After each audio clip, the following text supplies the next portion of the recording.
Assalamualaikum warahmatullahi wabarakatuh. Saudara-saudara sekalian, baru saja kita mendengarkan putusan Mahkamah Konstitusi terkait hasil akhir Pilpres tahun 2024. Putusan ini sebetulnya tidak mengejutkan.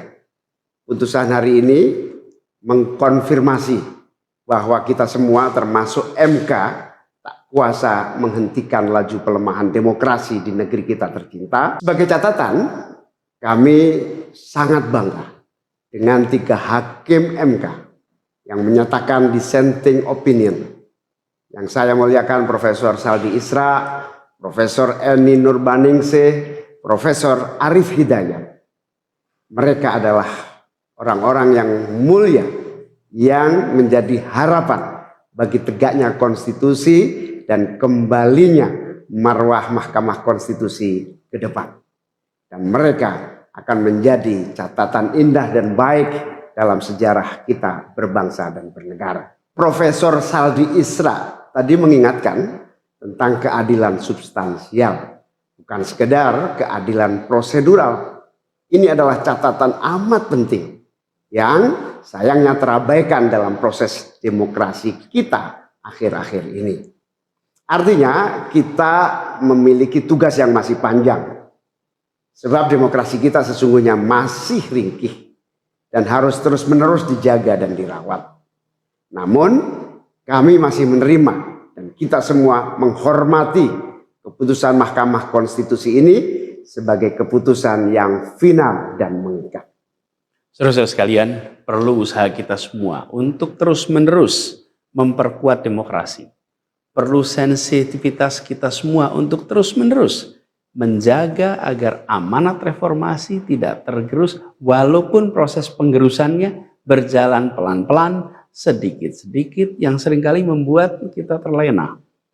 Tapi kita semua sadar, kita masih harus kerja keras, harus kerja terus-menerus untuk menyadarkan publik luas bahwa institusi demokrasi yang kuat, yang berfungsi baik, itu sama pentingnya dengan institusi ekonomi yang kuat, yang berfungsi dengan baik. Keduanya, proses demokrasi, proses ekonomi harus berjalan dengan baik, dengan efisien, efektif, dan menggunakan prinsip-prinsip yang benar.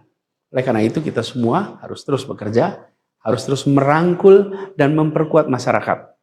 Agar dalam proses demokrasi masyarakat kita bisa kebal terhadap imbalan-imbalan iming-iming jangka pendek dan tahan terhadap ancaman-ancaman dan tidak ada lagi pihak-pihak yang melakukan itu pada masyarakat kita.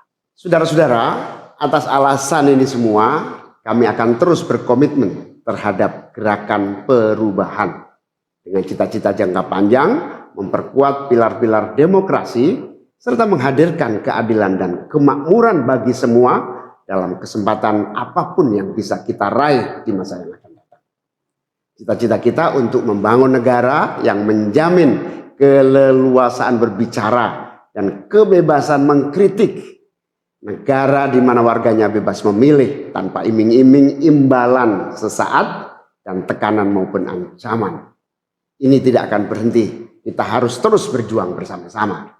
Namun saudara-saudara, kepada seluruh para pendukung yang telah menitipkan aspirasi perubahan kepada kami sebagai capres dan cawapres, kami harus sampaikan, disinilah ujung perjuangan konstitusional kita dalam Pilpres kali ini.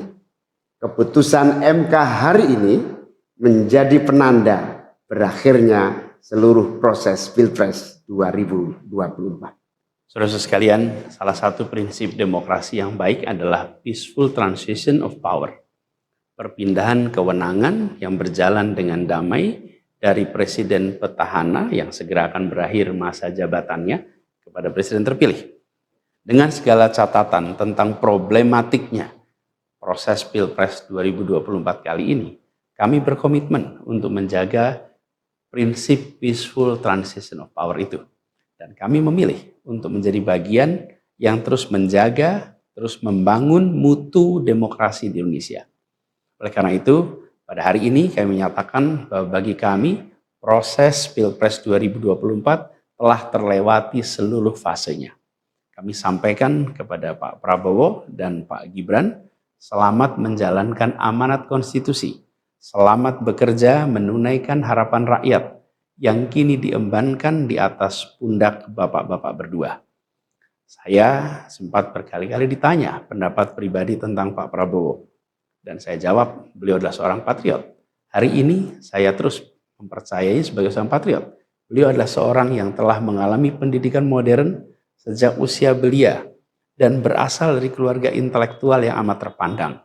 Maka Pak Prabowo tentu paham bahwa dalam demokrasi yang baik, menerima keberadaan oposisi sebagai partner dalam bernegara, menjaga keseimbangan dan independensi 3 cabang kekuasaan, yaitu eksekutif, legislatif, yudikatif. Lalu menjamin kebebasan media sebagai pilar keempat demokrasi, serta yang tidak kalah penting adalah menjaga kebebasan rakyat di dalam bersuara, di dalam mengungkapkan pendapat, di dalam berserikat berkumpul dalam sebuah proses demokrasi. Dan sebagai seorang patriot terdidik, saya percaya Pak Prabowo akan mengembalikan dan akan menjaga nilai-nilai demokrasi ini di masa-masa Indonesia ke depan. Saudara-saudara sekalian, dalam kesempatan ini izinkan kami menyampaikan rasa terima kasih sedalam-dalamnya kepada seluruh pihak yang telah membersamai perjuangan kami. Partai pengusung, Partai Nasdem, PKS, PKB, teman-teman Timnas Amin, teman-teman tim hukum nasional, seluruh teman-teman relawan, para ulama, para tokoh-tokoh agama, para pakar dan rekan-rekan media. Semua yang telah ikut berjuang bersama-sama mendukung perubahan. Mengorbankan banyak tenaga, pikiran dan harta demi memperjuangkan aspirasi perubahan. Saya ucapkan terima kasih. Juga pada anak-anak muda yang pada Pilpres kali ini memberi warna baru, membawa pesan optimisme, pesan kreativitas, pesan inovasi, pesan kebaruan. Terima kasih telah menjadikan Pilpres kali ini Pilpres yang menyenangkan, mencerahkan. Yang tidak kalah penting adalah mencerdaskan. Kampanye yang membuat kita mendapatkan perspektif baru tentang apa arah Indonesia ke depan. Karena itu kami berpesan kepada semua, melihat proses yang terjadi. Proses politik sering nampak kotor dan berujung pada kecewaan. Tapi jangan sampai itu semua membuat kita berputus asa pada proses politik. Begitu banyak cita-cita besar yang dapat diperjuangkan melalui jalan politik. Bila saat ini kondisinya masih begitu mengecewakan, justru ini adalah tanda, ini adalah pengingat bahwa perlu semakin banyak dari kita semua yang mau berjuang di jalan politik. Ini adalah panggilan mereka-mereka yang berintegritas, yang menjunjung tinggi etika, yang memikirkan tentang masyarakat, tentang negara, tentang rakyat, untuk mau masuk di wilayah politik. Bawa kompetensinya, bawa integritasnya, dorong, jangan menyerah, dan jangan putus asa. Jalan perjuangan masih terbentang panjang. Sepanjang usia Republik ini masih terbentang jalan pengabdian untuk melakukan perubahan bagi keadilan, bagi kesejahteraan, bagi kemakmuran kita semua, dan itu dibutuhkan kemauan untuk mau terlibat di dalam proses politik. Jangan putus asa, mari kita jalan terus untuk perjuangan ini. Teman-teman semua, marilah kita lanjutkan perjuangan. Mengubah yang memang perlu diubah. Melanjutkan perjuangan untuk memperbaiki apa yang memang perlu diperbaiki. Dalam berbagai kesempatan dan ruang yang tersedia di masa yang akan datang. Insya Allah, saya dan Mas Anies akan terus membersamai teman-teman semua di dalam memperjuangkan kebaikan dan perbaikan menuju Indonesia yang adil dan makmur untuk semua. Tetap semangat, jaga stamina, perjuangan masih panjang. Izinkan kami menyampaikan terima kasih. Terima kasih kepada semua. Semoga Allah SWT merahmati negara Republik Indonesia dan melindungi kita semua. Assalamualaikum warahmatullahi wabarakatuh. Download Tribun X sekarang, menghadirkan lokal menjadi Indonesia.